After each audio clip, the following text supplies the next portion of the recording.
This episode is brought to you by Mailer's Aggressive Strength Testosterone Booster. They sent me some of the samples of this stuff and it really works. Now, unlike normal hormone replacement therapy or steroids, the Aggressive Strength Testosterone Booster increases your own production of testosterone by helping the brain communicate with the testes to signal a greater production of testosterone. Basically, it makes your balls talk to your brain better. In addition, Aggressive Strength blocks conversions of testosterone into estrogen and improves mood, focus, and ramps up the sex drive big time. So go to www.aggressivestrength.com and use the offer code ICE for 10% off. That's aggressivestrength.com, offer code ICE. Upon initial contact with Ice-T's music, I had envisioned him to be an ill-mannered and psychologically unstable man with an extremely uneducated and barbaric frame of mind, whose raps displayed nothing but ridiculous jargon, shocking sexual audacity, and repulsive images of the ghetto. However, after further analysis of his music, I can deduce that he is the epitome of anti-disestablishment terrorism, who embodies the entire spectrum of the urban experience and struggle. But to make things more plain and simple to the layman, I find Ice-T to be the dopest, flyest, OG pimp, hustler, gangster player, hardcore motherfucker living today. To be honest, I am totally and completely on his dick. Welcome to the Ice-T Final Level Podcast, featuring your co-host, Mick Benzo, and your host, Ice-T. Hey, yo, what's up out there? This is Ice-T Final Level Podcast number 17. Believe that. I got my co-host, Mick Benzo. Yeah, we in the building, baby. Let's get it going, though. That's what's happening. And we got a very, very special guest here, Combat Jack. Combat Jack. Internet. What's up? You mean the gentleman in the building? The gentleman that knows about HOP? Hip hop? Yes, sir. Oh shit, see? Yeah, Combat Jack has the world's biggest hip-hop podcast Yes, right sir. now, and he's out there and he's getting it in. He's not a bullshitter. He tells motherfuckers how he feels, and they get real controversial and complex on the Combat Jack podcast, right? Sir. Yes, sir. You guys are being too kind, man. But that's how you are. You combat Jack, because you don't give a fuck about what they say and what they don't say. You know what? You gonna let them know what it is. You can't give a fuck, man, because they don't give a fuck.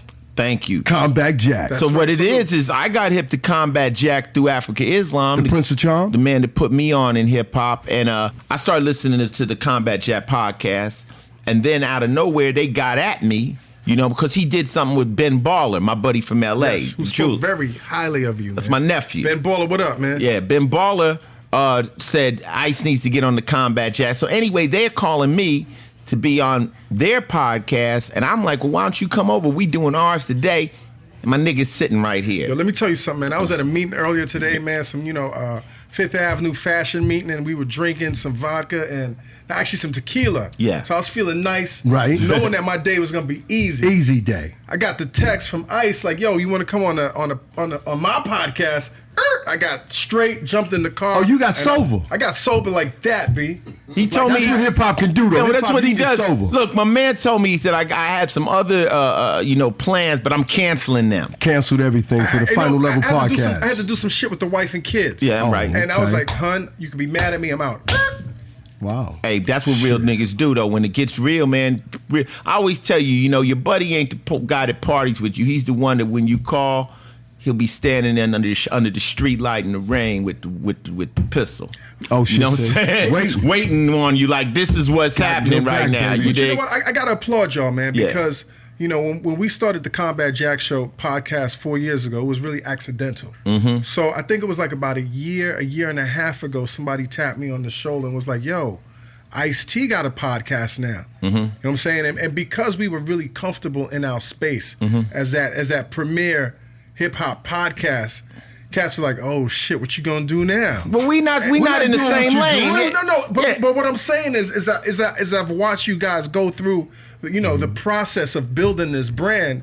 Like I'm really happy for y'all. Like coming into this zone and creating your own lane. Because you a real dude. Yes, See, sir. you a real dude, man. There's enough. I always tell even rappers, I'm like, yo, don't worry about the other man selling records. You could sell records. He could sell records. There's enough for everybody. But It ain't like somebody gonna listen to the Combat and won't listen to the Final Level podcast. It ain't like they're gonna listen to us and won't. We gonna help each other. Scarcity Well, is a Combat Jack, man-made you know what it concept. is? Yes, A lot of people don't even know nothing about a goddamn podcast. No, they don't. That's what the difference is. They don't. I think they're gonna catch on. They're gonna catch on though. They're learning right now. You did it. We did. They're gonna catch on. Yes, He sir. been on 4 years. We the new Jacks right Yeah, here. we the new Jacks in the building. We the you new, know. but we gonna interview Combat Jack in a minute about the whole podcast thing and how he got turned on to it later in the show. But sir. he's our special guest. Thank but you. The last episode, we left it up to the listeners. We let y'all talk and break down what was on your mind, like have a venting session. I think it was really good because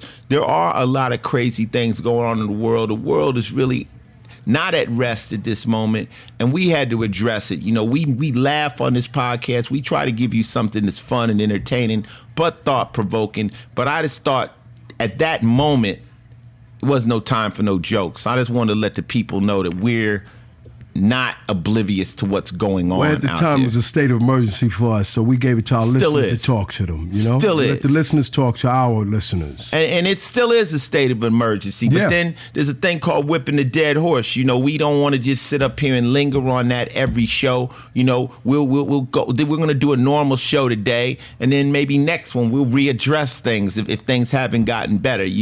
But we're going to go in. This is Final Level Podcast number 17, and this is sports.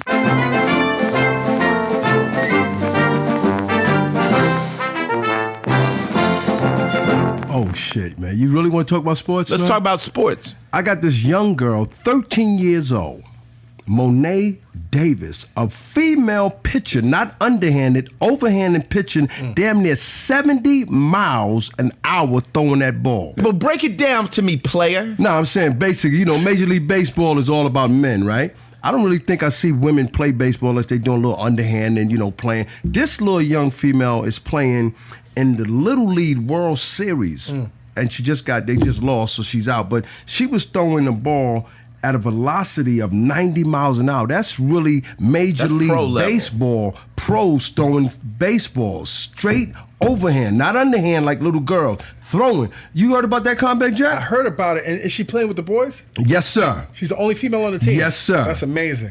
I'm telling you, Major League Baseball, there's going to be some ladies I don't coming. see why you can't have a female baseball player. I mean, I understand the problems of girls wanting to play football. That's a contact sport. Now, I'm open to that. I mean, I don't think there's no reason physically why a woman, if they could compete with the men, like this young woman No, is doing. she's so good, she pitched a shutout game with no hits. No Can she hit is hit? not. Can she hit? 'Cause, Yeah, you know, she can baseball- hit. No, she can hit, bro. She can hit. She can hit.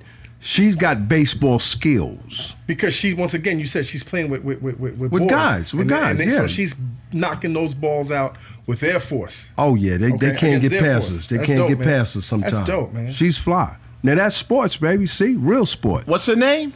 Monique Davis. Monique? M-O-N-E Davis. Monique. Moni. Moni or Monet? Monique. Oh, Moni. Okay. Monique Davis. Sir. So we can Google her. Yeah. I think everybody should go check out this chick. I want to see her throw a 13 90 years mile old. an hour fastball. 13? 13 years old. 1-3. She actually graced the cover of the Sports Illustrator. And that's been 60 years. They haven't had a kid. The Sports Illustrator or Sports Illustrated? Well, then say what you want to say. And I said what the fuck I said, man. Sports Illustrator. Another word for the Mickey Benson you go. Dictionary. Sports Illustrator Be what you magazine. want it to be, Mickey, right? Right, you know. And that was sports.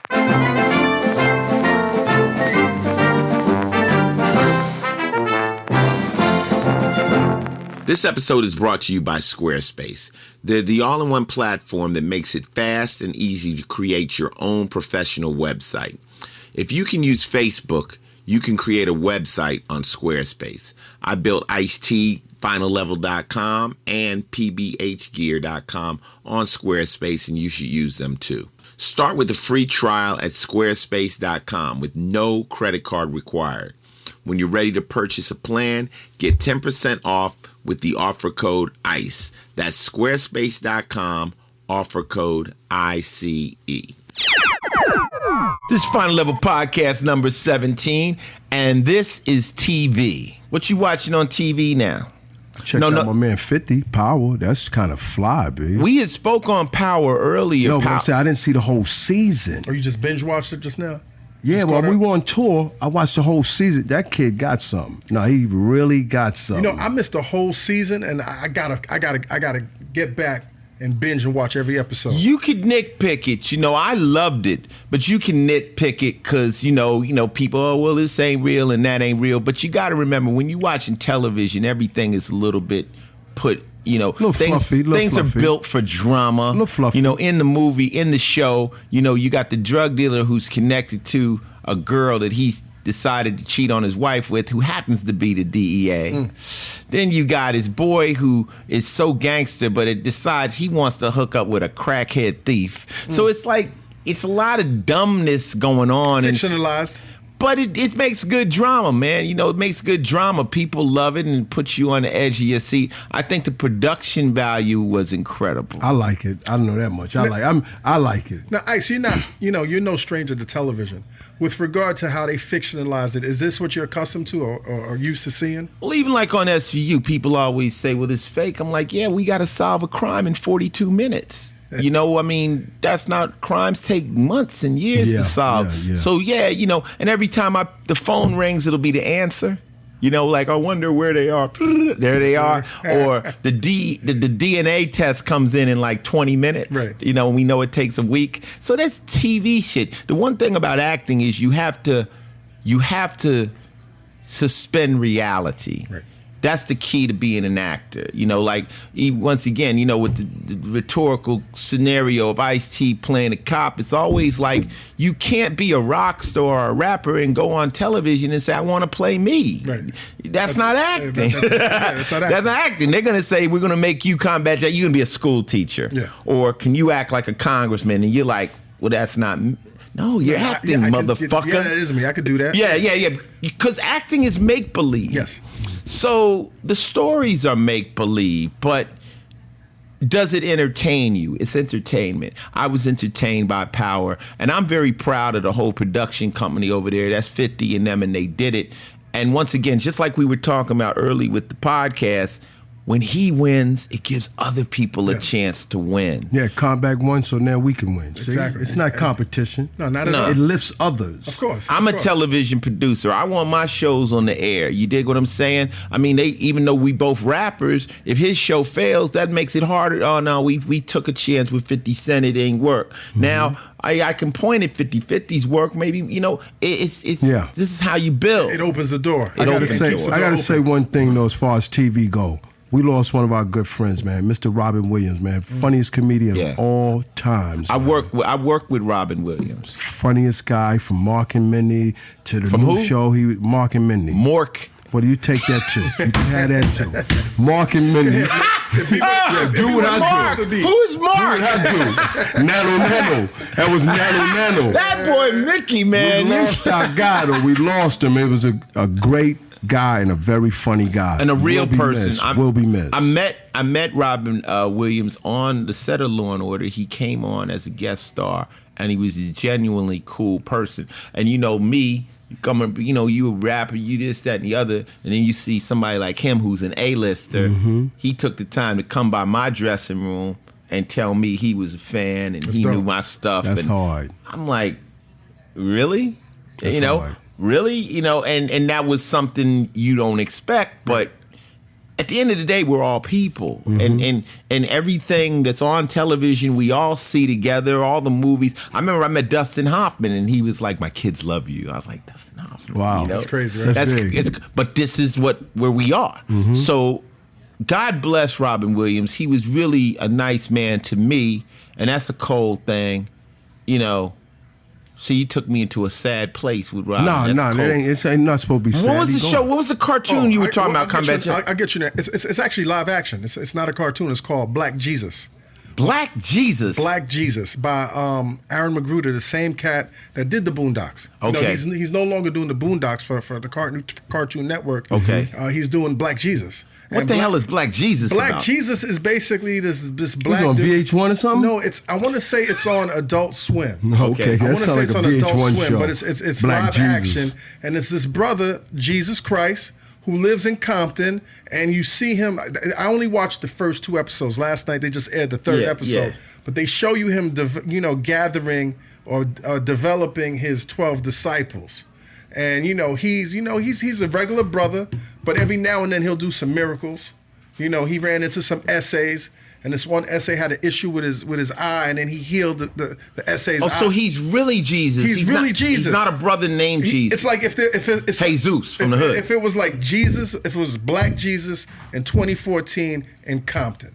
Wow. Why I got to But be it's- in Compton? Because that's where his father. He could have been in the Bronx. He could have been in the Bronx, but I'm gonna tell you, it's real good to see that. You know what I'm saying? Because it reminds me of when we really had a lot of black sitcoms on TV Right. that were funny. It's still developing. Right. But I get a good feeling from this. Man. Well, you know what? If Combat Jack says it's dope, I mean, It's dope. because he don't like everything. I don't Yeah. like every, but then we all know Aaron McGruder's track record. Yeah. I think that brother's a genius, and I Yeah. think he killed it when he Yeah, was on the Boondocks was- Boondocks. was- They did, Unbelievable. they did a character on me in Boondocks when I was talking crazy to that little kid who I don't say his name about. It was a rapper, older rapper with a younger rapper, and my name was Thugnificent.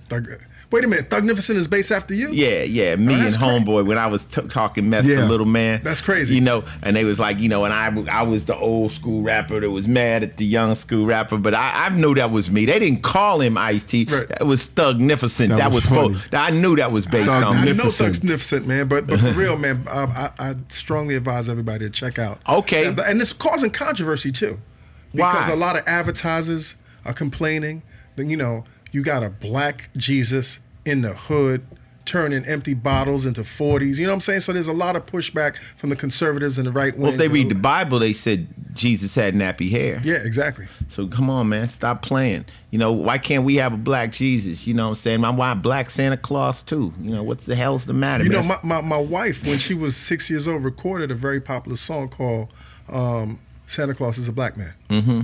Because Oh, your wife actually did. That's her song. That's her song. How about that? They play it every year. I ain't never had no guy in a red suit with a white beard come down my chimney because I lived in the project. So You how have the a hell- chimney? Hell no. So how the hell was he, Santa Claus got to be one color. Yeah, exactly. My dad told me he bought all them damn gifts. Hey, black, yeah, exactly. Santa That Claus was is the a Black man. Santa Claus. That's crazy. So you got Black Jesus. You know what I'm saying? God bless him. Put out a Chinese Jesus and a Mexican Everybody be Jesus. Jesus. I know a lot of Mexicans named Jesus. A lot. Yeah, They're Jesus. I know a lot of Jesus. Jesuses, man. Jesus. That's Papa. right. Jesus, Hey, Papa. Christos. That's what's up. And that was TV. We on podcast with Combat Jack, and this sir. is not the Combat Jack show because he's on the Final Level podcast, and I will soon be on the Combat Jack show. And right now we're about to talk about movies. Oh shit, movie. Now, here's a movie me and Coco went and seen. We went to see this movie called Enter the Storm. And Coco, my wife, happens to love weather. Okay? She did a thing on television with the weather too. I saw that. She's into weather. Don't get it fucked up. I don't know why. I kind of connected. She always wants to know what to wear because she likes to know how to dress. So she's into weather. But the girl sits and watches the Weather Channel. Wow. Like, knows the people's names, knows that, like, oh, yeah, I remember how long she's been on. Like, that's like a favorite channel of her. So, of course, when this movie came out, Into the Storm, I figured we were going, and I was right. So now I'm sitting there watching Enter the Storm. Now, this is about storm chasers that chase tornadoes in Oklahoma. We just came through Oklahoma on tour. It's a crazy movie. It's good. It's wild. You go from one tornado. The difference between a hurricane and a tornado is you can see the tornado coming. A hurricane kind of just a super storm. Tornadoes are different. You see the motherfucker like coming at you. Now, these people weren't no black. There's one black guy, the driver. I'm about to say wasn't no black people because black people were naturally scary as shit. Like I always say, there'll never be a black horror movie. Motherfuckers say, what was that? That's the end of the movie. Niggas is out. What was that? Oh shit. Oh yo, the girl's possessed. Thomas. Bam. Oh, my daughter's my daughter. Ah, bam. Dead daughter. Nigga, we don't fuck around. But anyway, that's just some racially motivated bullshit jokes. Don't get over it. Anyway, so we're watching this show, and out of nowhere, every time they would get away from the tornado, barely with their lives, they would go back into the storm. That's what storm chasers do. They actually go into it. Why do they name hurricanes after women most of the time? I'm trying to figure that out. I don't think we ain't got to think about that. You know why they name them after women? Here he goes to the joke. When they come hard and fast. When they leave, they take every goddamn thing. Ba-dum-bum. Yeah, but anyway, back in this storm, if you want to see some people that just irritate the fuck out of you, going back into a goddamn storm after they barely saved their lives, watch the movie, but it was entertaining. And then the next movie we all saw together when we were in Atlanta was the James Brown. Get on up, boy. That was dope. James was a motherfucker, boy. Rest in peace, but he was something. He was very, very bossy from that Raleigh, North Carolina. He was one hell of a man and a very brilliant guy who knew how to make great music, though. He knew what he wanted. Raleigh, North Carolina. He's from Raleigh, bro. He's from Georgia. He's from Raleigh, B. Georgia, From Augusta, Raleigh, B. Georgia. Well, then take Augusta. Then you put him. Oh, Lord. Mickey's boy, gonna be that what you boy want him to Mickey will put you out. Well, then you said Raleigh. I like Mickey. It's going to be what he wants it to Raleigh, be. North Carolina, no, Augusta, Georgia. He was from- I'm just clowning. See, I know to get on his nerves. You get under his skin, he get pissed off. He gonna make it Cessna, right. right? You Cessna. Yeah, You just yeah, fucking look. me up today. Look. Combat Jack said, watch the TV show Black Jesus. I advise to go see the James Brown movie, Get On Up. The music alone is dope. I heard I didn't see it, but I heard the dude's performance. His was amazing. performance was amazing. I don't know the actor. I think it was good. He's kind of more of a an unknown face, which made him that much more real. But, you can't be hip hop and not want to know about James Brown. There would be no hip hop without James Brown. Thank you. And James Brown, when you watch the movie, let me tell you who else you're going to be looking at. You're going to be looking at Prince. You're going to be looking at Michael Jackson. Mm-hmm. You're going to be looking at all these people that got moves that are James Brown up and down. You know what I'm saying? You watch the way they snatch their head back from the mic. That's James Brown. You see Bootsy Collins is in the movie. He got inspired by Little Richard, though. Little Richard put him on. He inspired him. Mick Jagger produced the movie. Yeah.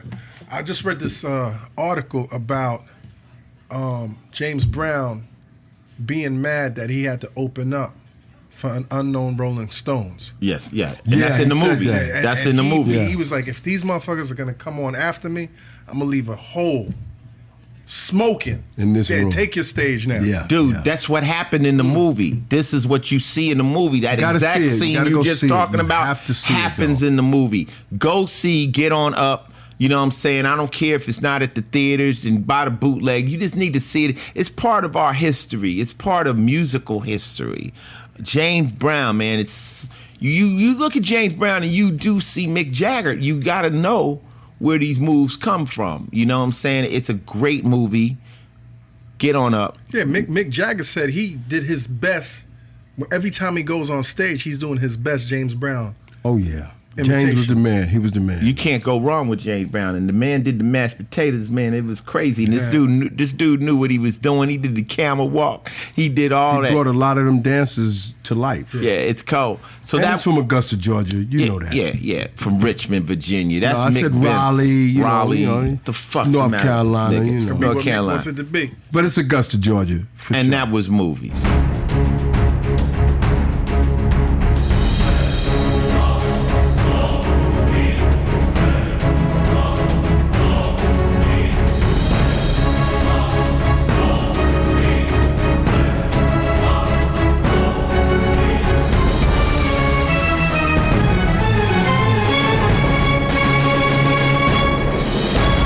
Okay, yo, this is Final Level Podcast number 17, and this is games.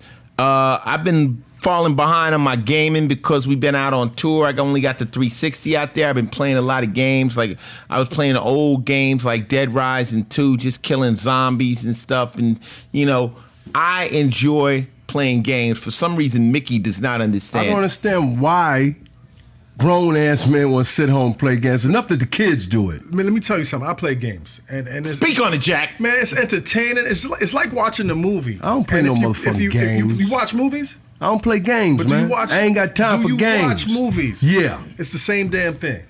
It's the same damn thing, except you in the movie. Right. Your With- fingers don't hurt when you fucking with them, the controls. What happens to your hands when you play? What do you get? Carpal tunnel, man.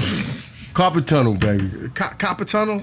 Yeah. I need some copper in my house, on my pipes. But Ice, I got a question, man. Are you a PlayStation man or an Xbox? I play Xbox. Okay. And you should join my clan. If you don't got a clan, you should play. See, I'm not on Xbox, so I'm on PlayStation. Combat Jack, they sell those units though. You know that, right? I know. They do. I You know like they- to play games, pick up something new. Look at you, the one that don't play. You tell a man to go out and spend no money on his You shit. want him to join Sex, Money, and Guns, the clan. He goes, I ain't got that console. Stay the fuck out of this. We not console Yo, you're a haters. troublemaker right yeah, this now, man. nigga's a fucking character, man. But he'll hurt somebody for me, so that's why. Mick, leave. Jack is a guest. Jack is a guest. I'm sorry, man. Yes, I'm sir. sorry. Jack's a guest. Now I'm gonna go on his show. He gonna fuck with me. Put me through the. We're not gonna fuck with you, man. Put me through the blender. I heard him put people through the blender. Okay, now listen. Yes, sir. The funny thing is when you online playing, and then your girl be like, "Hey, I'm going to bed." If you talk online to the guys and you go, "Yeah, man, I got to get off. My girl's going to bed." They go, "You got a girl there? What the hell are you doing online, man? Peace." See? No one is hating on your relationship. They all are like, a lot of them guys ain't got no girl. That was a good one. So they like, shit. They Why are you in mom's basement? Yeah, why are you here? But the new Call of Duty is coming out, and a lot of people are looking forward to that. My problem with my clan is we ran into console problems because when Xbox went to Xbox One, a lot of people didn't transfer over. Now people are slowly transferring over. So I think hopefully most of my clan will be on the Xbox One and we can all play together again dope. and lay shit down. The new game's got an entirely new system, entirely new modes, entirely new maps. And it's always fun when a new game comes out because everybody is on there. So all my gamers out there, you know what I'm saying, SMG should be back in full effect. And that was games.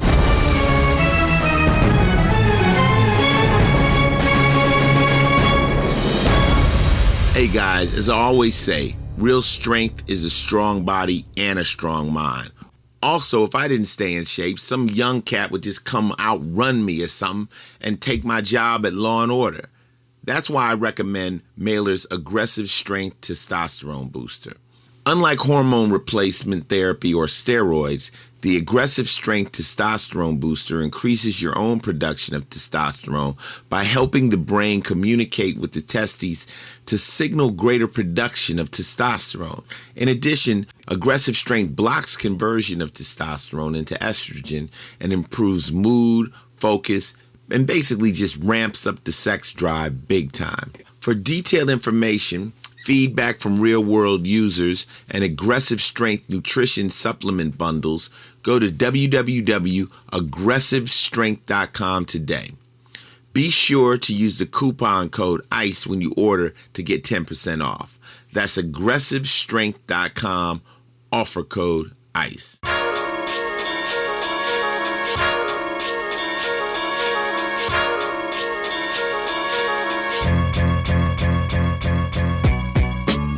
Okay, Final Level Podcast number 17. We got Combat Jack, Mick Benzo, a lot of players in the building. Yes, sir. And this is music. Well, on behalf of Music Combat Jack, have you saw the film me and Ice put together with my gentleman George and a guy named Paul Toogood called Art of Rap? Yes, I did. Great movie. We're going to turn that into, we got something really big coming in March 28th, March 29th. Okay. We're going to do our festival out in Amphitheater in Irvine, California. Nice. And hopefully we can take it further than that, because we really want the audience and some of your listeners to understand the art of rap. Okay. And the artists that were in that movie. Yeah, I would love to be a part of that, man. Such as You will. Yeah? You will. Like I would love to introduce some of these acts on stage. Well, man. you know what it is, Jack? Ever since we did the movie, I always wanted Mickey to, see, the thing is, I got a day job. So a lot of things I want, I can't just do. So I wanted Mickey to get a tour going or do some kind of shows. And first we thought small, we thought House of Blues and this, that, and the third. We trying to get it together. And then recently we just came off the Mayhem Fest. Nice. But out there we ran into a gentleman named John Reese. Now John Reese is running this tour. We knew John back from running Guns N' Roses. And he is actually the man when it comes to this kind of mega tour stuff, going across the country with this stuff. So Mickey and my other business partner and best friend, Al P, became good friends with John Reese. Mickey presented this project to John Reese, and he said, this is a home run. So they got the right people now to make this happen. Keep speaking on it, Mick. Well, we got, John Reese, and we actually got Live Nation involved. Nice. So it's official, you know? So got to first do the first two to see how it actually pans out. But, the acts like Curtis Blow, Melly Mel. Now, I know y'all are shooting a doc around us. No, we got possibly. Hey, you putting too much out there. Too much jams, man. I'm sorry. What we're Too doing much damage collateral right there. All right. What we're doing with the art of rap is we're matching the old school artists with the new school artists. So if you got the Curtis Blow, then we're gonna, shoot for the YG. Yes. We're gonna shoot for the Wiz. We're gonna try to connect the Snoop dots and Wiz. and try to bring the whole culture together under one family. roof. See, but the thing about what we're doing with the art of rap is, like I told Ice, when we're doing the art of rap, we're giving you the art of rap. We're gonna add break dancers. We're gonna add a DJ stage. We're gonna have walls standing around with spray cans so you can do some graffiti, because this is hip hop. This is not just a concert walking around stage. It's a holding your festival nuts. we're gonna do. Right now, we got the dates, we got the venue. Nice. We're trying to match every veteran with a new school MC. We're trying to put it all under one roof and making it something that hip hop is very proud of, and everybody feels comfortable coming to. Something, like what they do with the rock festivals is they start off in the afternoon, and then they build to the big acts at night on the big stage. So they build, and the audience gets bigger and bigger. We were playing to 30,000 people every night. Wow. 25 cities. 25. Every night. Yeah. So the Art of Rap tour, like we like to under promise, overproduce here. The Art of Rap tour is in the works. We have a tentative date when? March 28th and March 29th at the Irvine Amphitheater. That's going to be the first two festival days from 1 o'clock in the afternoon to 11 o'clock. Nice. So if you're a hip hop artist out there, tell your agent, your people to check into this, because we're going to fill it up. This is what happened with my movie. When I started shooting it, I had like 5 people, Big Daddy Kane and Rakim and all that. And then by the time we got to the end, we had like 70 people. When the word got out. Right. This is what's going to happen with this tour. What's going to happen is the biggest diss will be not being on it. Yeah. People going, why wasn't I on it? Well, why the hell weren't you on it? Well, when you get the call to be on this tour, Take it serious. Take it serious. Stop what you're doing in your meeting. Do take like it I serious. did. Do Take like I it did. Put the serious. drink down and drive. Take Yo, it serious. We just got some official lock-ins today. Public Enemy Nice. official. We got people. We got hits, man. We got official people. So Art of Rap tour is in the works. And as I said earlier in the episode, we have a special guest, #1 hip hop podcast in the world, Combat Jack, is in the building. Yes, What's sir. up, Combat? What's up, Ice? What's up, man? What's up, Internet? What's up, baby? Internet. So we need to know, man, you've been doing the podcast thing long before us. Like 4 or 5 years, right? 4 years ago. 4 years ago this month. Okay, congratulations. How did it happen? You know, to make a long story short, Make it long. I'm an entertainment attorney. Okay. Started out in the music business. Some of my earlier clients were Jay-Z and Rockefeller and Damon Dash, and I worked real closely with Puff, and like a lot of the stuff that was coming out of New York City in the 90s, we were touching that. Me and my friend was touching Okay, that. back up. Yes, sir. You're an entertainment attorney. Yes, I am. So you're an attorney. Yes, I am. So you've gone to law school. Yes, Georgetown University, Cornell undergrad. Oh, shit. You know what I'm saying? So the I'm attorney, not you got fucking around. any criminal back? Because sometimes we. Oh, need, I got an army of criminal attorneys that will eat your case. Ooh. Oh. That will Damn eat it. your Every once case. in a while, we step in some shit we can't get off our Damn shoe. it. Are they Combat all in Jack New is York? not to All be in New fucked York? with. I don't, huh? They all in New York or All they in New spread York. out? I mean, a lot of them are spread out because I met a lot of colleagues throughout my years in the bar, but my core crew was in New York City. Okay. So But now Combat y'all Jack. can't see Combat Jack, but Combat Jack got the EPMD bucket hat the on. bucket on. He got the tats. Nah, he got come all on, that. man. Why you gonna? He got the fucking Gilligan's Island on, man. Nah, Knock that's- it hey, off, yo, man. hey, yo, this is the bucket right here. the bucket. But bucket. I mean, now look, I'm looking at Combat Jack. I did not know Combat Jack was an attorney, and I got to just give up that respect. Now, that's I dope, mean, my man. man That's Alp's hot. brother is an attorney. That's hot. This is what we talking about. But continue the story. But, I've always been, I'm like you, I'm first generation, like us. Mm-hmm. I'm first generation rap fan. So all throughout my education, rap was always the soundtrack of my life. I came out of Georgetown. First gig I got was in 1989 as an intern at Def Jam in the legal department. Okay. This is when PE was running things and third base and the whole nine. So opened up my firm in 95. From 95 to like 2004, I rocked, and then I got burnt out, man. I got burnt out. I felt like I had something to say. I felt like I had to find my own voice. And I remember hiring a younger cat, James McMillan, an attorney, James McMillan. He would come to the office with so much passion. Let's get this. Like, he used to talk about how he was going to bring Southern music into New York City. He was representing 8-Ball and them and JG and them. And he did like the Slim Thug deal and the whole nine. But this kid had so much energy, and I used to look at him and be like, if that man has that much energy doing this, I gotta find that shit for me. So in 2004, I was like, yo, I'm gonna take a break. I took a break, and right when I took a break, I landed a book deal with Bloomsbury, which is the UK publisher that owns the worldwide rights to Harry Potter. But it was a hip hop book. It was called Bling, the history of hip hop jewelry. But that's when I discovered. I remember that book. I did that book. I wrote that book. Okay. And when I started doing research for that book, that's when I discovered the internet. Really discovered the internet. Because, back in 2003, we wasn't fucking with that shit. No. But I discovered blogs, and I was seeing these little kids write about them. And they were really bold. You know what I'm saying? They were saying shit that you don't say in the music industry. Right. But it brought out this little kid in me. I was like, yo, I could tell y'all some stories that I've seen. I'm not gonna shit on nobody. I'm gonna be a grown man about this. That's not necessary. But I'm gonna tell y'all some stories that's gonna even out your understanding of who the Puffs are, or who the Damon Dashes are, or who the Leors are. So because I was close to the industry, a book that was out at the time was called Generation Kill, which became the short series on HBO. Right. But at the time I read it, and there was a chapter in there called Combat Jack. And I was like, you know what? Because I'm a professional, because I'm too close and not comfortable with writing these stories online, Right. I'm gonna have an alias. Let me pause on that. Yes.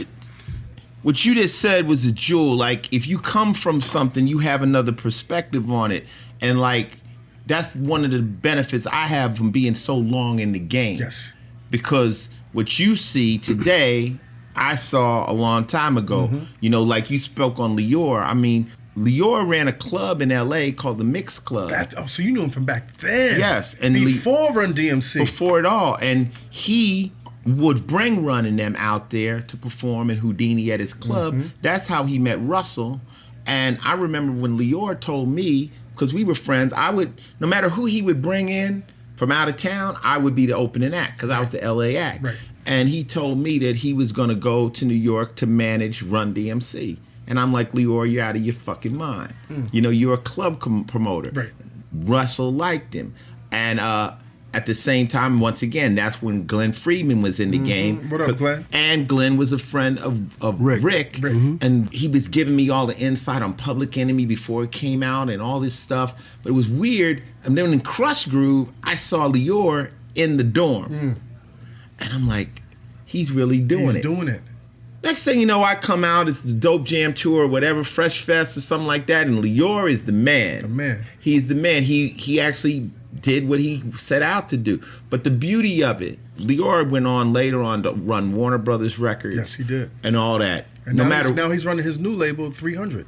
300 group. No matter when I see Lior gives me the love from when I known him. He had, you know, how people change. Yeah. Lior is like, oh, Ice-T, you know, like it's wonderful to see Lior didn't change. I mean, of course, he's super powerful. Of course. But the relationship, you know, It's the same. and that what you have in your experience with so many people. Well, that's the thing. So as I was writing, like I didn't know anything about the internet. I thought I was writing to a bunch of kids, and that would be it. You know what I'm saying? I didn't. At the time, I noticed you call them nets. We're calling it internets, baby. Internets, interconnected networks. Right. So, you know, I'm writing, and then all of a sudden now I did a piece on Damon Dash, and then I noticed there's like 100, 200, 300 comments. And that was people that I know. And these cats are like, yo, Reggie Osei, is that you? You know what I'm saying? So now I had been exposed, but it was in a good way. You know what I'm saying? And after a while, you know, I think like around 08, 09, like writing long form on the blogs, that really started to change where it became content aggregation. And so cats weren't reading as much. And as I was writing, I think I got everything out of my system as a blogger. And somebody approached me and was like, yo, do you want to do online radio? We started out at this small radio company in Brooklyn called PNC Radio. We started the Combat Jack Show, me and my former co-host Dallas Penn and A-King. And we just started talking. It was just a group of, like how y'all do. We had the games and the sports and the politics. Just start kicking it around. And then, you know, we started getting some popularity. And then I remember our first guest, because we weren't guest-oriented.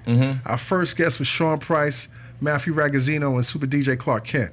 And I was like, hold up, I like this interview shit because it gets me to bring the knowledge of 20 years of knowledge as a professional and most importantly as a fan and talk to my colleagues. So you understand what I'm saying? You know, one thing I notice even when I listen to your show is that, you know, you guys talk to the person, you bring out the information, but not too many now people think in order to have a show or radio, you gotta hate. Like Nah, fuck that. You gotta talk negative. My theory is the way I'm gonna hate you is I'm not gonna acknowledge you. Right. I won't talk about you. You won't be my guest. I got too many people I want to lift up Right. versus just dissing people and bringing up That people's shit problems. is corny, man. It's corny. That shit is corny. That's It's regular corny. radio. That's gossip. Yeah, radio. and my thing It is, doesn't help nothing. nah, let me tell you, man, I love my culture. I love this culture. I've been able to thrive in this culture. I just sent my 2 sons to China and Italy, and Paris, you know what I'm saying? I love this culture. So everybody that I bring on the show, it's like let's put this whole mosaic together. You know what I'm saying? If I talk to Russell Simmons and he says something about Jessica Rosenblum, I'm going to interview Jessica Rosenblum. And if Jessica Rosenblum says, well, Talib Kweli used to be my intern, that's my next guest. You know what I'm saying? I want to fill in this piece of the puzzle that you don't hear anymore in 2014. I love how y'all was fucking with Glenn about being a vegan. Yeah, well, no. Glenn is a We motherfucker. weren't fucking with Glenn Freeman. He was fucking with y'all. us. That's a motherfucker. Glenn is a motherfucker. He's I'm so mad, man. Glenn Why is just- Glenn so fucking mad. Glenn is just super opinionated. Yes. But Yeah, that's what it is. But I love Glenn because he'll tell you your shit. Yes. He'll let you know he's been there. You know, he's seen it. He knows real shit, and he's gonna tell you. He'll tell you, Ice, that fucking record sucks. Don't put that fucking record out. Whatever you can't do, even get mad about it. because he loves you. Right. He'll tell you the shit, and he's one of the very few people that you're gonna have to deal with it and shit, you know. And Glenn, like, it's funny because like we did a remake of Suicidal Tendencies record on Body Count, Institutionalized, and on it I go on this rant about this guy telling me not to eat this food, and he's a vegan, and I'm like, fuck a vegan, I don't give a fuck if he eats sawdust. And so Glenn turns out to be the manager of Suicidal and the owner of the publishing. We got to go through Glenn. Oh, so I'm like, shit. oh shit, Glenn is super vegan.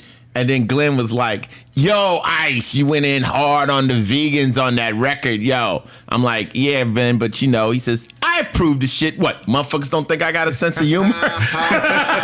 You know, I approve the shit. I know you, Ice. I know, but I remember, you know, when I heard y'all interview, I'm like, these niggas is ill, but they fair, you know? And that's how you get conversation going. You gotta get it going. Everybody got a story, man. Mm-hmm. Everybody got a story. And what's more importantly, everybody that contributed to this culture has an amazing story. A lot of these cats, these kids have never heard these stories before. So in 2014, when, you know, black culture or something that was traditionally black culture is now urban culture. Mm-hmm. And, you know, you see a little bit of whitewashing going on, and you know, the kids are growing up with the impression that their history doesn't matter. Mm-hmm. I'm very fortunate to be my age and in this spot where I could bring people to a contemporary platform, and the kids love it. And my peers, like, yo, when we first spoke, I was like, oh shit, I just fucking spoke to Ice-T, B. You know what I'm saying? Like, Right. for real. So Right. like this is the best position I've ever been in my life. And now I'm running like how my man was running.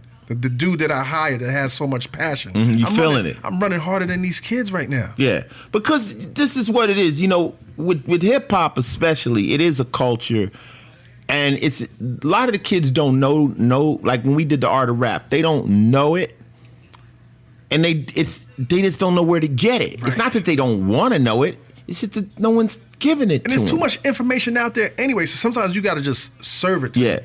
And you know, I say, you know, if you love an art form, you want to know the history. It's just part of it. It's like being a jazz player and not caring about Miles Davis. That's basically what our problem is with like Africa Bambaataa and Kool Herc and Grandmaster Melly Mel. It's like the young youth entertainers today don't reach back out to the Ice Cubes and say, yo, you know, why don't you get on the record with me because I heard the record you did. That inspired me. They keep it moving like we don't exist anymore. So you gotta know where you come from. They don't even know you exist. Exactly. They it's not their fault. It's just such distant history. You got to remember that, you know, when I started rapping, Cold Crushing them was already 5 years behind me. Yeah, so when you have a kid now that's 17 years old, he doesn't know unless somebody tells him. Well, that's the object of the art of rap. We have to show them where this music called hip hop as a culture came from. And anyone can say anything they want. It came from the Boogie Down Bronx. And we're going to continue to teach and teach and teach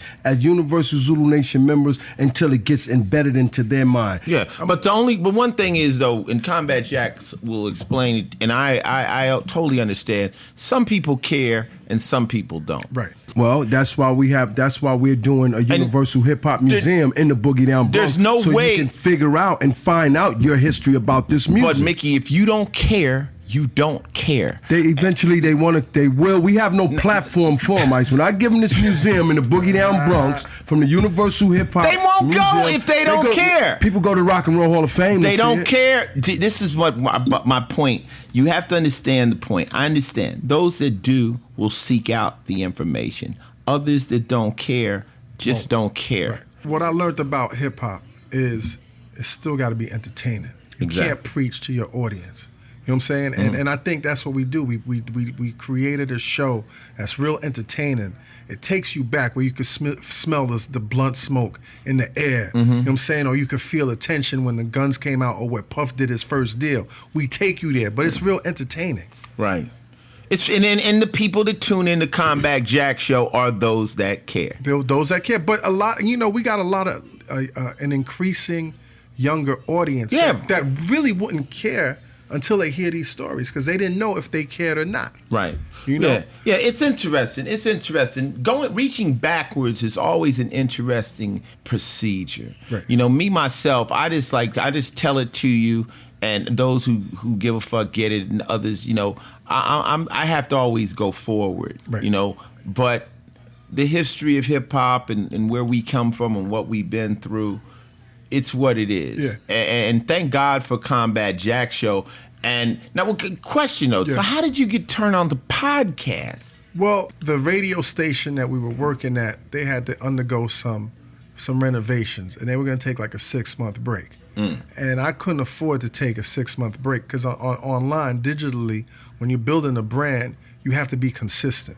You know what I learned. We're learning that. Yeah, what I learned, and this is something that I think every podcaster should know. You have to train your audience when to expect your podcast. Mm-hmm. So if we deliver every week, every Tuesday, we better damn well deliver every Tuesday. So that puts pressure on us. I'm saying, like, I'm not doing as many things as you are. I'm not touring the world a whole nine. This is really what I'm focused on. So every week we deliver as close as possible a show every Tuesday. You know what I'm saying? And I find myself in a position also where we're not just going back. I'm talking to contemporary artists, and I'm talking to new artists. You know, I heard you and Jeezy. Jeezy was a dynamic. This week we just did the Jeezy episode. That was dynamic.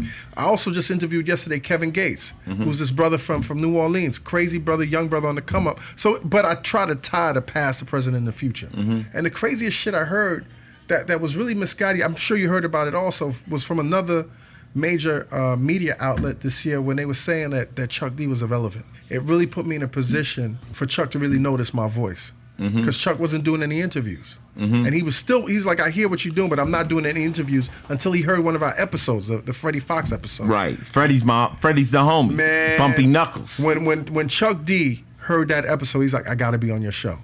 Yo, that's one of the biggest honors I lived through as a rap fan. Right.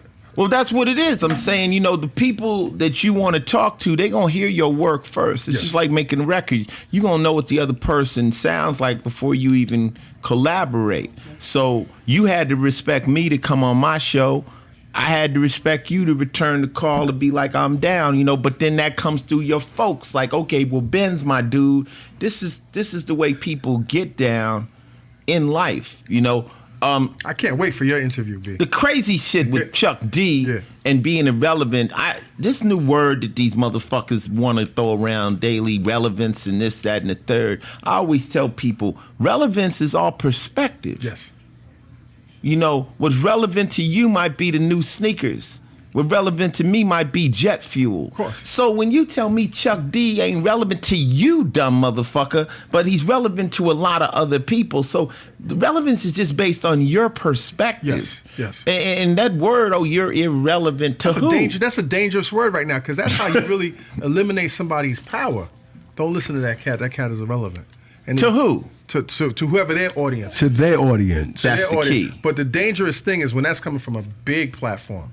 When it's come from a big platform. Well, that's when I let go of the Source back in the days, because there was a point in time where the Source magazine was the Bible. Yeah, and then I'll never forget, I dissed them on a record called It's On, because in one magazine I was picked as one of the top artists of the year. On the back, they dissed me, Chuck, and Ice Cube, and I said, you diss Chuck Cube and me, how the fuck you pick us three?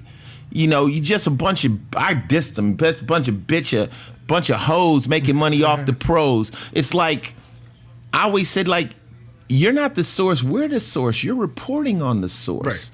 Right. So I kind of lost it on the Source on that one. I'm like, you trying to play, in the pimp game we call that kiss kick. Like, one page you dissing me, the other page you loving me, so you're covering both sides. Pick a side, motherfucker. You either like me or you hate me. Don't try to diss me on this page and love me. That kiss kick, right? Yeah, it's kiss kick. Yeah. We gonna say we hate a nigga, but then on the next day we talk. That's that bullshit. You playing both sides. So fuck who's. I also said just recently with this shit that went down in Ferguson, I said it's very funny when the Ferguson shit hit. My timeline blew up, yes. Chuck's timeline blew up, KRS-One. It's like, why are y'all hitting us up? Because where's the new leaders? Why are you coming back to us irrelevant motherfuckers now? So irrelevant, right? Right. They have none. Talib is out there. He definitely put his... there's a few. Mm-hmm. But why aren't there somebody new? Like I say, Jeezy. Jeezy was out in Ferguson. He was one of the first cats out there. Mm-hmm. Didn't need the cameras or anything. Well, I know I can feel, this game in life, man, with these cats, you can feel them. Real niggas can feel niggas. Yes, I can feel you. I can tell what's up with you. That's how it keeps you alive in the streets. When you're dealing with niggas, you like, yo, man, that nigga's shady, Ice. I felt so. I might be blind to it. Right. Your boy will be like, something ain't right. Something ain't right. Well, that's what you can feel with a lot of these cats, And the only reason I didn't run off and go to Ferguson was just I didn't really feel what I could actually do other than cause trouble or get in trouble out there. And I said, you know what? Then, it might look like it's an attempted grandstand or some Get some shit. attention. So I said, and then I was like, if I'm gonna go to Ferguson, why don't I go to Chicago? I mean, shit is hotter in Chicago right now. So sometimes you just got to sit back and think it out. I mean, I read The Art of War, and they say that a general can not only be courageous, he must be wise. So a lot of times, if I don't have the answers, I just sit back and think and try to figure it out. Jello Biafra told me, he said, anytime you bitch about something, spend a day figuring out the solution for that. Yeah, stop bitching. Spend the day. Yeah. We were talking about the cops, and we came up with a solution, which was the cameras on the cops. That's not the final solution, but it's a solution. Throwing something in. Don't just bitch to me. Give me something, or you're just bitching. And then you're mad because I don't have the answer, but you don't have the answer either. So why you mad at me? But Kanye said, you don't have the answers. Well, we're not gonna go there. We're not gonna go there. So what's next for the Combat Jack movement, man? You're gonna have Ice-T as a special guest. Of course, I can't wait to have the legendary Ice-T. Yeah. On the Combat Jack show. But it's funny now because we're starting to get the calls and Hollywood's trying to develop something in terms of television show, but I got to just make it right. You know what I'm saying? Because you're an attorney. You know how to look at that paper. I know how to look at the paper, but the thing is, a smart attorney will also have another attorney looking at his paperwork. Oh, for sure. Because now I'm doing OJ had 10 of them. Yeah, now I'm doing the talent right now. Yeah. You know what I'm saying? And I could get caught up in my brand and be irrational or whatever, so I want other people to help me, negotiate the deal. But as these opportunities start coming to the table, I just got to make sure. And you understand this, Ice, because you've been there. You know what I'm saying? When you get on a bigger platform, you can't afford to lose your core. Here's your trick. I'm giving you your artist game. Yes. Here's your artist game. Just stay true to yourself, man, and don't be so hungry that you do something you normally wouldn't do. Right. If fame is meant for me, I'm gonna maintain my integrity, and we'll see what happens. And if it doesn't happen, then it wasn't meant to happen. But take it nice and slow. Even my wife been in the business for a long time. I said, you know what your advantage is? You don't need any money. You're okay. So if it's not gonna be beneficial, you don't have to do it. Of course. And that saves you from doing a lot of dumb shit. Yeah. So if you're not hungry to be on TV, you're in your best position. Yes, sir. That's my game. Yes, if sir. you're not really starving for that, if you're not starstruck, like I want to be on TV, then that's your best position. Right. And then you play it from that position. Like, yo, if I get it, I get it. If I don't, I don't. And then that way they can't sway you out of pocket. You know what I learned? I learned the most. I've heard this before, but this year, because last year we had a deal with Complex, and we had a TV show with Complex, and that was cool. It opened up our platform. People that would ordinarily hear about the Combat Jack show saw it online, and that's how I got a whole wider audience. And when that deal ended, last year I spent the rest of the year looking for the next deal. And I realized the quality of my work started to... Because you're looking for the next deal. Looking for the next deal. And I remember when I had Jessica Rosenblum, shout out to her, she was telling me that the best advice she ever got from the late, great Chris Lighty was stay in your lane and perfect your game. And that's all this year has been, is just staying in my lane and perfecting my game. I'm going to read... Chris Lighty was my nigga, and I'm going to tell you that's the key to the game. Just keep putting out good product, and shit will come. Yes, sir. Even this year, man, we put out, even me, myself, people are like, well, what are you going to do with your record with? I'm like, I just got to put out a great fucking record. That's it. Don't worry about the noise. Shit is going to happen. Yes. We've been doing this podcast, me and Mickey, and things happen. Just keep doing dope Combat Jack shows. Yes, sir. That's what's going to make people hear about you. You're going to get more people from our listeners going to hear about you. I can't believe I'm here right now, man. Oh, you are, though, baby. You are. Combat Jack's here. Like ice. But I'm not here because you star. I'm here because of your show. Right. And that's what Jessica was telling you. Just keep doing your shit. And then all of a sudden people are going to start calling. Oh, well, could you do this? And we have an idea to spin it this way. We got an way to spin it this way. And if you ain't hungry and you ain't thirsty, if that shit don't feel right. If it don't feel right, all money ain't good money, right, T? Man, how often we say that? All money ain't good money. And also, you got to have people around you that understand that too. Yes. Because if you got thirsty people around you, they're going to want you to do the dumb shit. Right. Just wait. I think I got some good people around me that's not that thirsty. We've had a lot of opportunities that we didn't jump on. Yeah. Because it just didn't feel right. Well, Mickey's one of my co-managers, and I know a lot of time I turn down shit, and he wants me to do it. You know, we get a little percentage. You get mad, Mickey? He knows me. You say you don't want it, you don't want it. He You can't knows force me. to do He nothing. knows me. He's like, man, because at the end of the day, Ice has been driving this ship. Yes. The nigga knows when to say no and when to say yes. One fucking mistaken deal You can't walk away from that shit, could P. fuck the whole shit up. The closest I ever came really to getting fucked was when I met my manager. I had a tape and I went to Island Records and I played the tape. This is before anyone ever heard Ice-T.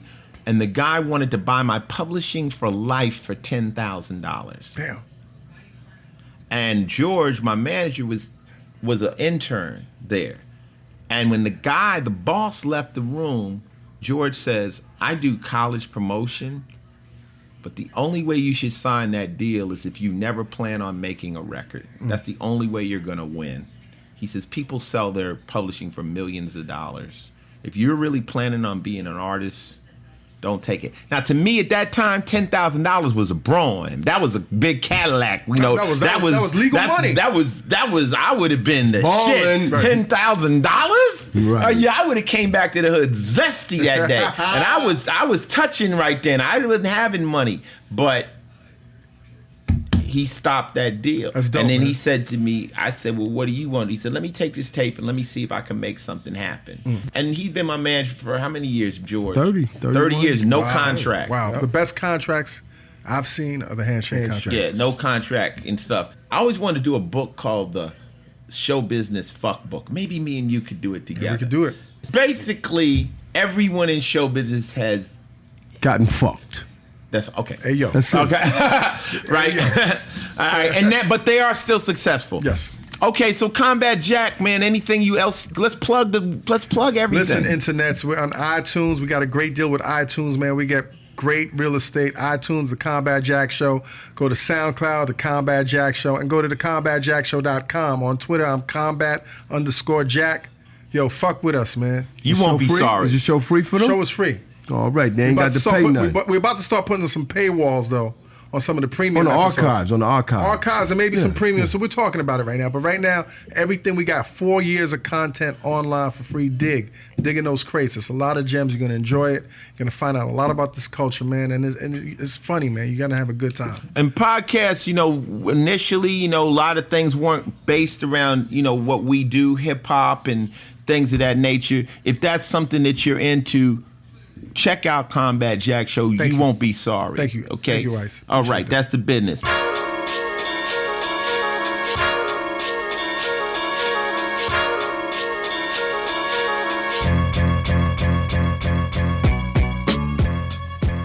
Hey guys, I talk about Squarespace all the time on the Final Level podcast, and that's because they really are the business. I recently redesigned IceTFinalLevel.com and put my most recent episode on the homepage. I made it easy for all you guys to subscribe to the podcast right off the homepage and made the whole site look even doper on mobile devices. I love Squarespace because it gives me all the tools I need to make something great at an incredible price point. As I always say, if you can use Facebook, you can use Squarespace. Start with a free trial at squarespace.com with no credit card required.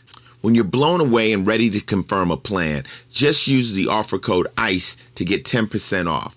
You'll be getting a great deal and you'll be supporting the podcast, helping to keep it free. That's SQUARESPACE.com. Offer code ICE. And also, don't forget to send in your Squarespace sites to iceandmick@gmail.com, and we might even talk about them on the show. That's squarespace.com, offer code ICE.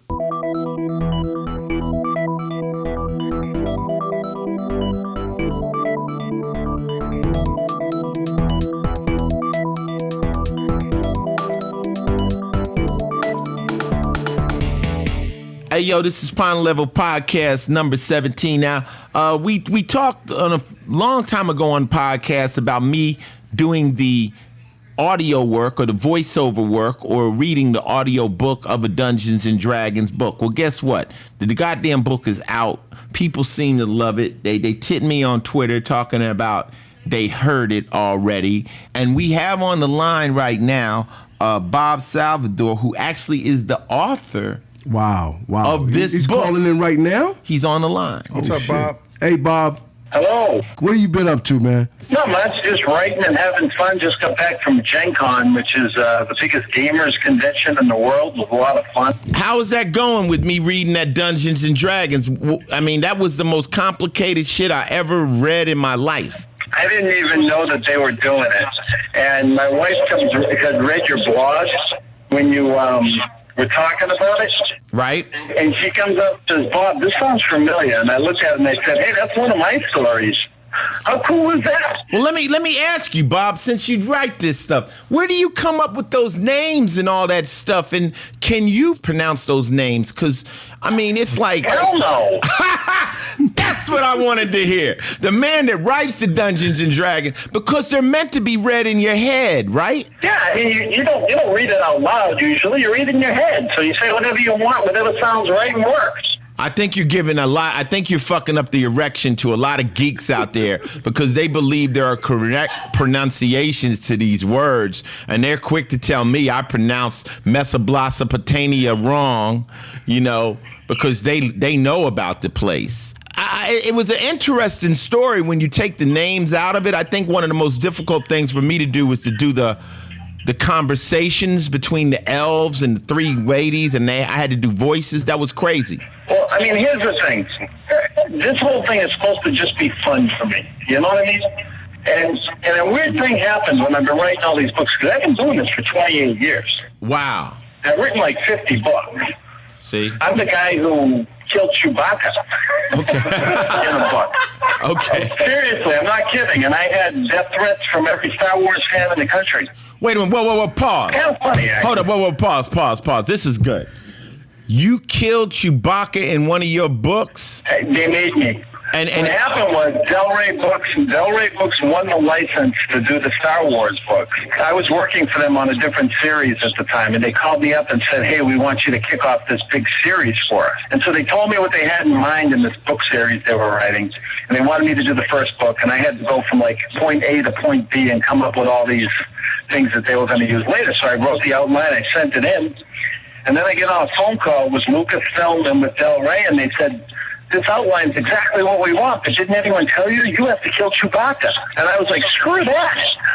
But they talked me into it, so I did it, and then the death threat started. So you killed a fantasy character, Chewbacca, and you got real death threats. Absolutely. I had these, like, night terrors of a bunch of guys running up to me with lightsabers and cutting me into little pieces. I never tripped off death threats. You know, myself, the only threats I ever took was when they came from people I actually knew.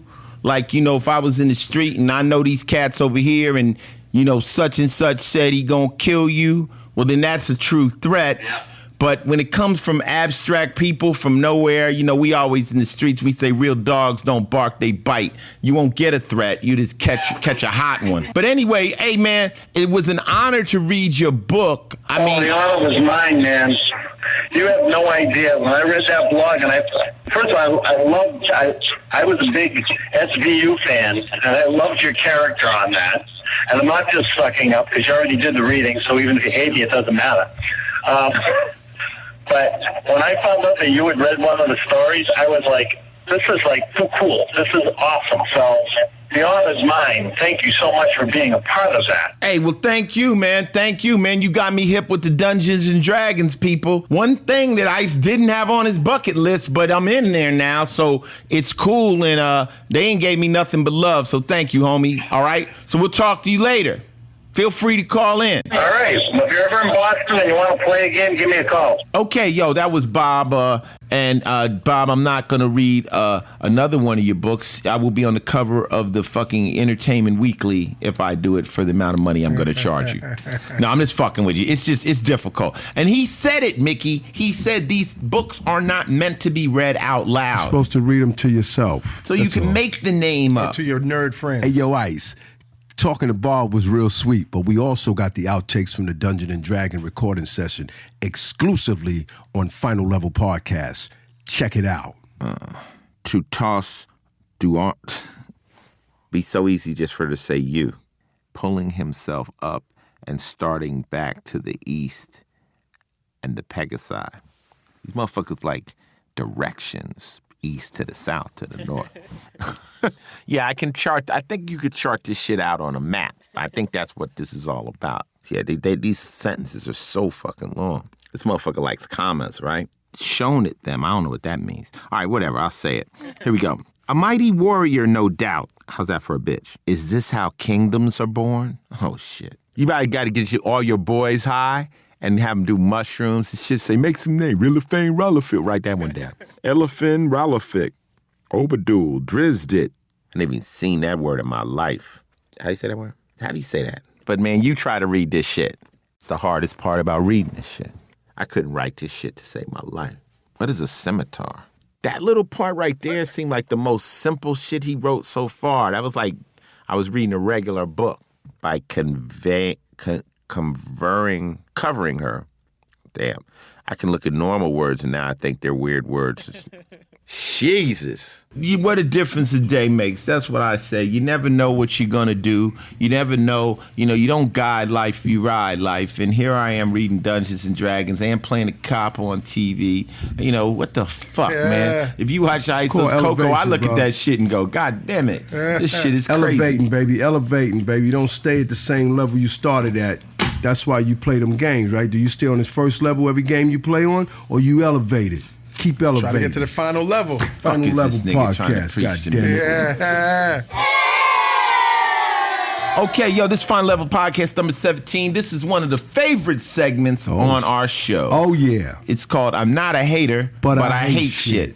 Now, we all know what a hater is. A hater is a motherfucker that's envious or mad, and we don't deal with that on this podcast, Jack. Or even a gossiper. We not into nothing that as soon as you tell me who's fucking who or who, I could give a fuck. What do we say when people come to us as gossip, Mickey? You sound like a bitch. You sound like a bitch to me right now. So we don't deal with that. But that's our kid. You could take that to Combat Jack show. When somebody says they say a bitch right now. Yeah, we don't care. Now. I hate it. And what do you hate right now, Mickey? I hate when I'm on a fucking airplane. I'm paying $25 for my luggage to get on that plane. And they won't let me lock my luggage. Oh, they don't do that? They don't let you lock it? They don't do that no more. But they keep my luggage open, then I get it and shit missing when I get to the other end. Now, we just heated up the airlines a few. This is our second segment on Not a Hater, but a Hate Shit. And Mickey is mad because just recently, where did we go, Mick? We flew to Richmond, Virginia. Real local, man. Richmond, Virginia. That's why you said the other motherfucker was from Richmond. Real local, man. Now, that was Raleigh, not Richmond. Okay. James Brown's home of James Brown. So we get there, right? And my suitcase is open. I had one suitcase. It was an overnight trip. We opened the damn thing. They stole I had a little speaker. You know the speakers you use for your iPhone? Little monster jump off. Oh, they got the little monster jump. Stole my shit, right? And I had a little extra battery pack that you use on your phone when your phone runs out. That's some petty thievery shit, man. Yeah. Now, this is what happens when you talk about shit like that. Some dumb motherfucker says, well, you got money. You can just get it. That's not the point. Pocket. You sound like a bitch. Yeah, you sound like a bitch with that shit. That's my shit, and I'm playing on the plane. Why are you stealing out of my shit? So now here's the cold thing. When I was growing up, one of my best friends was named Gary Burnett, and he worked at airlines back in the day. And he put the bags in the luggage. And the nigga told me straight up, they steal out of the luggage. He told me if you got a Louis bag, they throw that shit in the air. He said, he told me, he said they personally pick shit out. And he told me that he could open up any suitcase, word is bond, run his hand through it like a fucking magic wand and tell me everything that was in the goddamn suitcase. That's crazy.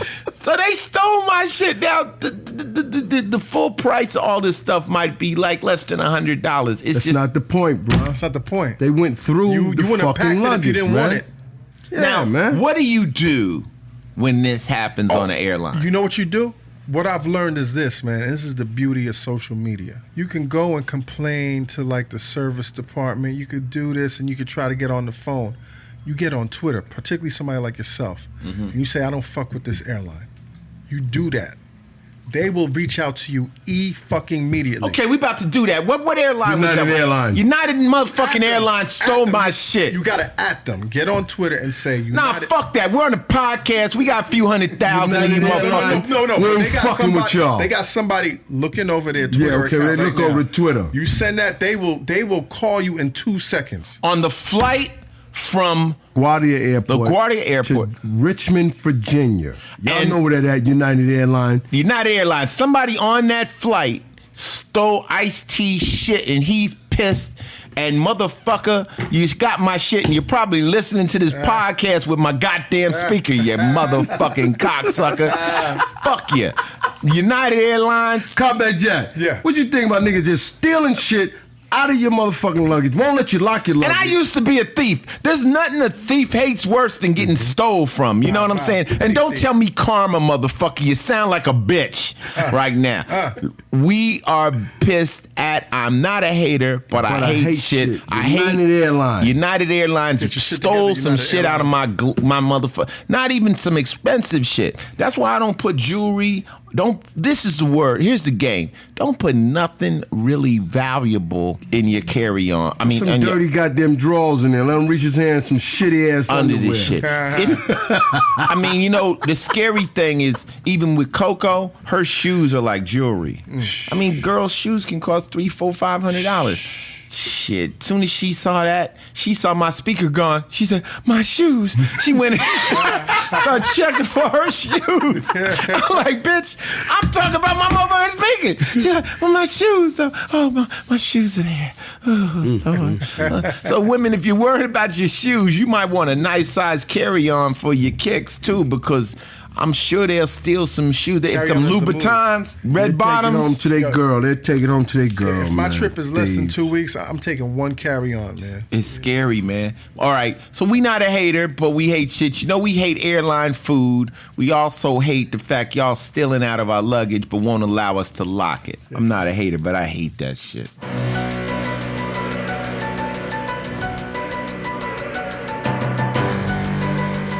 Yo, this is the Final Level Podcast number 17, and this is the philosophy segment. Stop thinking about that once you've won, that it's time to slow down.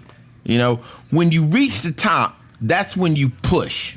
That's when you really push, and that's how you change levels. So the bottom line is, like, you know, we get this win in our life, and we relax. It's called resting on your laurels. You know, and that's the mistake. It's like, at the moment you're at your hottest, that's when you push. You push hard. So when your record is really, really, really hot, that's when you say, yeah, you know, I've been thinking about doing some movies. You know, you push because that's when all eyes are on you. And in reality, it's like if you're in the gym, you know, I work out, and if you're in the gym and you finally push that weight you've been trying to do, that's when you put a little more on. You don't stop, because now you're going to hit that plateau. You got to put a little bit on. Even if you only do one, that might be the only time you've ever done that one, and that's how you start to move up. At that moment. And it Exactly. always Makes gets the sense. most difficult when you're about to change levels. Yep. You know, when you're about to go from a worker to a boss, or a boss to a mogul. It's going to be, you know, it's like we relay everything to video games. You know, to get to that next level, you got to pass that big boss. And there will be a test, and there'll be so many people say, you can't do it, you can't do it, you can't do it. But once you break it, you hit another level of reality with a bunch of other people like, oh, you're here now. This is what we talk about on this level. Shit that they don't talk about on that other level. And it's very funny, though, but one of my other philosophies is, if you want to advance in the game, is get with somebody older than you and suck the game out of them and get every bit of information you can out of them. Well, if you ever can get with somebody on another level. We did that at this podcast. We had James Altucher. Wow, he's got it. Yeah, the guy made $5 million, blew it. Then he made $15 million, blew it. Now he's worth $730 million. This is a motherfucker. I hope he don't blow that. Well, when you get around motherfuckers like that, you sit there, you shut the fuck up, and you suck up the game. Soak it up. And those advantages to having somebody who's on that next level is invaluable. You know, you can't get it any other way than by trying to learn it the fucking hard way. So the moral of the story is when you're at the top of your peak, you push harder. Push harder. And you will advance to the next level of the game. Yes, if you ever plan on doing it, that's when you're gonna do it. Okay, yeah, so we wrapping this thing up, Mickey. It's been good. We got Combat Jack in the building. Yeah, that was dope, man. He definitely got his podcast is a motherfucker. Yeah. Well, he's the man right now. He's the man right now. Combat Jack. This show has come a long way, and people we're very happy to have this audience, and very happy to have a lot of people that wouldn't normally listen to podcasts tune in to us, and that's what's up. We got my buddy just showed up over here, Seth. Seth, what's up, baby? And Seth What's up, What's Nick? up? Seth I'm was good. on the show earlier. What episode were you on, Seth? Oh, hey, I think it was 5, 6. Five or six. 5 or 6. When we talking about episodes. street racing, Yeah, and bull yeah. running. Seth came over because we're about to go from here. We're going to an event. What's the event, Mick? Crush Groove reunion, man. Curtis Blow's doing it down at BB King's, man. So we're gonna head on down to BB King's on 47. You going with us, right, Seth? Yeah. That's why he came. Yeah, but I'm saying if we're gonna roll together, or you gonna leave earlier, man? Because we're gonna leave in a few. He's going to be doing 150 miles an hour. Driving there. faster than motherfucker. He's a speed. That's a gold speed racer for real, man. That's speed racer. Now, didn't you guys just have an incident where Seth came to the body count show and you and Al P and all y'all jumped in the car with Seth? Yeah, we was up in Jersey, Yeah, in Camden. in Camden, New Jersey, Camden. and then we all got out of there in my ride. He drive like a motherfucker, but with all that stuff up in there, man, we ain't gonna say how fast you was going. We were in Mexico, actually, so Okay. it's all legal. My buddy Al P said, man, that boy Seth drive like a goddamn fool. It was, and he said that Shannon, your girl, was comfortable and calm. Oh yeah, she just she sits was nice back. and quiet. She's used to that speed. Yeah, she doesn't look too much. She doesn't look at the speedometer. But that was my new ride. That was the Audi, right? The Audi, the V10, all worked out. You can now people out there. Seth is one of my partners. He's very heavy in the car game. You can follow him on what's your Instagram? I've got Exotics Rally and also Art of Rap NY. Now build on the art of rap. We've been talking about the art of rap music, but what do you But how guys you do at art spelling of your rap? art of right rap now? though? How you spelling My art it? of rap is Art, A-R-T, of, and Rap, W-R-A-P, N-Y, for New York. That's a new business. I came out with the concept where we're wrapping vehicles with the vinyl lettering and vinyl wraps. We do business wraps. We do just regular color changes, accents to cars. We also do the clear paint protection to protect the cars. And it's a new business that we're building up. And he just recently did one of my cars. He did the hood on the Ghost just to freak it out for a minute. It's crazy. Yeah, we did the hood and the and some accents in chrome for you. So we laced it up this week, and it looks good, and we're going to be taking it out to Do you do Volkswagens too? the new one. Volkswagens we can handle, too. We got you, Cause I got a Volkswagen.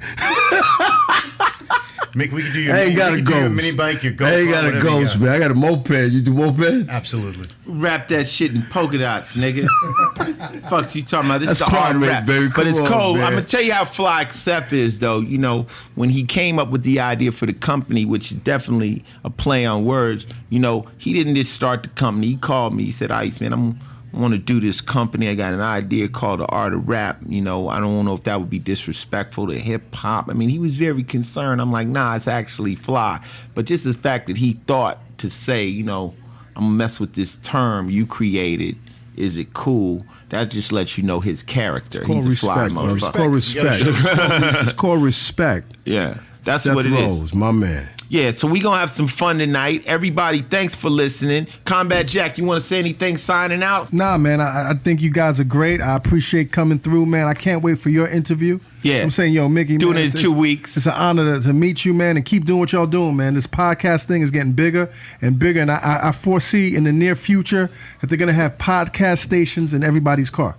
That's what's up. Yes, sir. Well, you know, the thing of it is what Final Level Podcast and Combat Jack Podcast are allies. Yes, sir. You dig what I'm saying? So you come at us, you got to come. Now we got two guns pointed at you. Bang, bang. That's what it is. Final Level, Combat Jack show. We in and out of this motherfucker like we stole something. Salutes. Be good. That's how I'm living. That's how I'm living. That's how I'm living. That's how I'm living. That's how I'm living. That's how I'm living. That's how I'm living. That's how I'm living. That's how I'm living. That's how I'm living. That's how I'm living. That's how I'm living.